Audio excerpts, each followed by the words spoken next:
अस्सलाम वालेकुम नाज़रीन, जहां सऊदी अरब में खतूनों को डांस क्लब शराब की इजाज़त मिली थी, वहीं अब खतूनों को सिगरेट नोशी की इजाज़त भी मिल गई है और अब वो आज़ादी से सिगरेट नोशी कर रही हैं। रेस्टोरेंट में खुले आम सिगरेट नोशी की जाती है।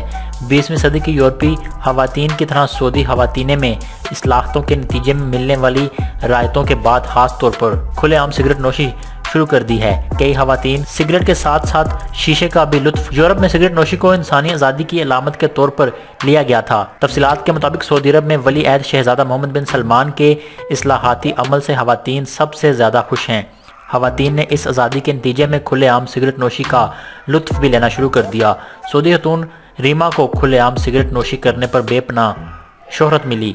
इन्होंने दारुल हुकूमत रियाज में वाक़या एक रेस्टोरेंट में बैठकर सिगरेट नोशी करते हुए AFP को बताया कि हाल ही में मिलने वाली आज़ादी का पूरा लुत्फ लेना ही चाहिए और आज़ादी की वजह से ही वो इस तरह सिगरेट पीने में बहुत खुशी हासिल कर रही हैं। दूसरी तरफ एक खबर के मुताबिक दफ्तर खारजा ने सऊदी अरब में पाकिस्तानियों की गिरफ्तारी और डिपोर्ट किए जाने की खबरों की तरदीद करते हुए कहा है कि मुमलकत सऊदी अरब में ना तो पाकिस्तानियों को पकड़ा जा रहा है, ना ही इन्हें वापस पाकिस्तान भिजवाया जा रहा है, बल्कि कौमियत से हटकर इन लोगों को गिरफ्तार किया जा रहा है जो वहां गैर कानूनी तौर पर मुकीम थे। इन अफराद में 400 पाकिस्तानी भी शामिल हैं।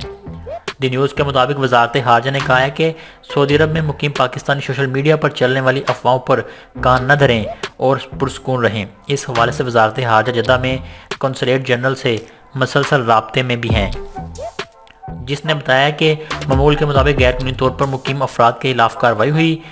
ताहम वो सिर्फ पाकिस्तानियों के खिलाफ नहीं बल्कि तमाम ममालिक से गैर कानूनी तौर पर आने वालों के खिलाफ थी। याद रहे कि सऊदी अरब में अल्लाह का घर है और ये मुसलमानों का एक अजीम मुकाम है। सऊदी हुकूमत को इस पाक सरजमीन को पाक रखना चाहिए, ना कि खतूनों को सिगरेटों की, शराबों की और डांस क्लब की इजाज़त होनी चाहिए। इस खबर को लेकर राय का इज़हार नीचे कमेंट में ज़रूर करें। हमारे चैनल सब्सक्राइब करें ताकि आपको लेटेस्ट अपडेट्स मिलती रहें।